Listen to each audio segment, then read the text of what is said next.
Assalamualaikum warahmatullahi wabarakatuh. Perkenalkan nama saya Muhammad Firdaus. Hari ini akan sedikit menjelaskan tentang tema yang saya pilih yaitu kesehatan pada masa kolonial, pemerintahan kolonial, ya kan? Eh, saya akan menjelaskan sedikit bagaimana konteksnya, ya, penggambaran gitu kan. Jadi di balik gemerlap keuntungan perkebunan kolonial tersembunyi tragedi kesehatan masyarakat Jawa. Angka kematian kolera dan malaria meroket, fasilitas kesehatan hanya untuk elit Eropa, sementara rakyat biasa terjebak dalam lingkaran kemiskinan dan penyakit. Mengapa ini terjadi? Karena kebijakan kesehatan Belanda justru memperdalam ketimpangan. Video ini akan sedikit mengupas relasi kuasa di balik layanan kesehatan pada masa kolonial.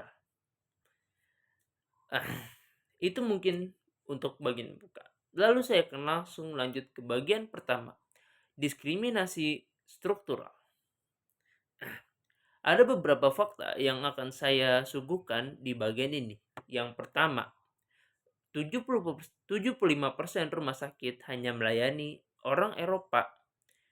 Dan untuk sisanya 25% kebanyakan hanya melayani para pedagang dari luar, juga para kalangan elit bangsawan kerajaan. Lalu bagi pandangan rakyat biasa, ya mereka menderita dalam penyakit hingga mati.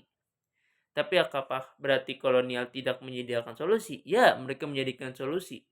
Pada tahun 1880, Belanda melakukan vaksinasi di Batavia, tapi hanya sekitar 15% pribumi.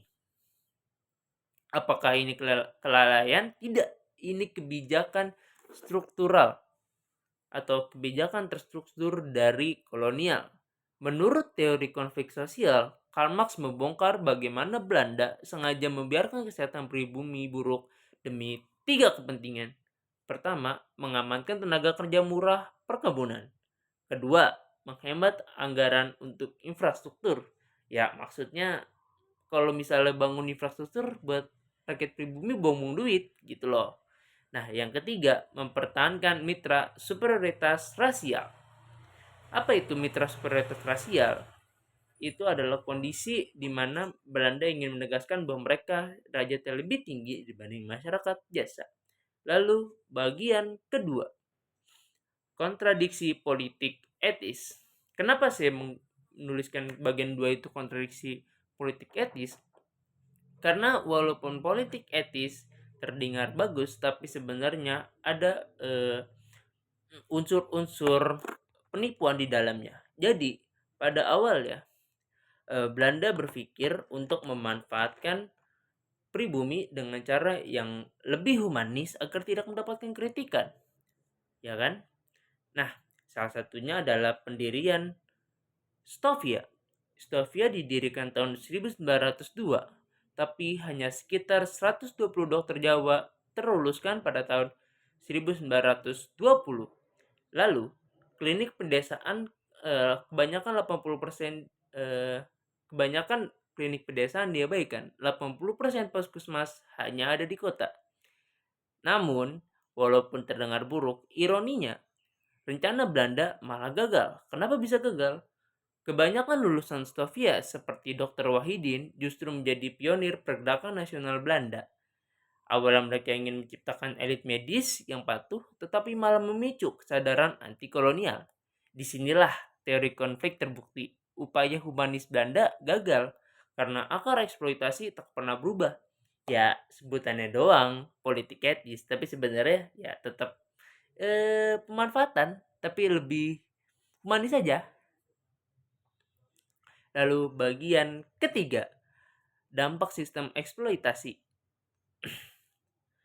Pada dasarnya dari semua permasalahan kesehatan itu biang keroknya cuma satu, yaitu kultur stelsel. Apa itu kultur stelsel? Itu sistem tanam paksa. Kenapa saya mengatakan bahwa kultur stelsel itu biang keladi? Ada beberapa alasan. Yang pertama, petani Jawa kehilangan 60% lahan pangan untuk tebu atau kopi. Yang kedua, angka kematian bayi 3 kali lebih tinggi di desa perkebunan. Lalu ada beberapa bukti ilmiah lainnya, yaitu malnutrisi akibat tanam paksa melemahkan imunitas. Data menunjukkan wabah pes di Surabaya tahun 1910 membunuh 2 kali lebih banyak pribumi dibanding Eropa. Kenapa bisa begitu? Ya karena pribumi nggak dapat kesehatan yang layak. Ini adalah bukti bahwa dari teori bahwa kesehatan adalah hak yang dikorbankan untuk profit. Apakah itu menyakitkan? Yes.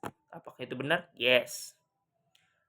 Lalu saya akan sedikit menutup dengan apa istilahnya? Evaluasi. Kolonialisme sudah berakhir, tetapi ketimpangan kesehatan masih ada. Akses layanan di Papua dan desa terpencil adalah warisan sistem diskriminatif dari pemerintahan kolonial. Ada satu kutipan dari seorang dokter terkemuka, saya lupa. Kebijakan kesehatan tak pernah netral, ia selalu politis. Yang ingin saya sarankan kepada para penonton adalah pelajari sejarah kolonial, bukan untuk dendam dan balas dendam, tidak, tetapi untuk membangun sistem kesehatan yang adil. Karena Karl Marx pernah berkata, sejarah berulang, pertama sebagai tragedi, kedua sebagai lelucon. Sekian dari saya Muhammad Firdaus, mahasiswa sejarah prodi Islam dari Fakultas Usuluddin Adab dan Humaniora Universitas Islam Negeri Salatiga. Dengan ini pamit undur diri. Assalamualaikum warahmatullahi wabarakatuh.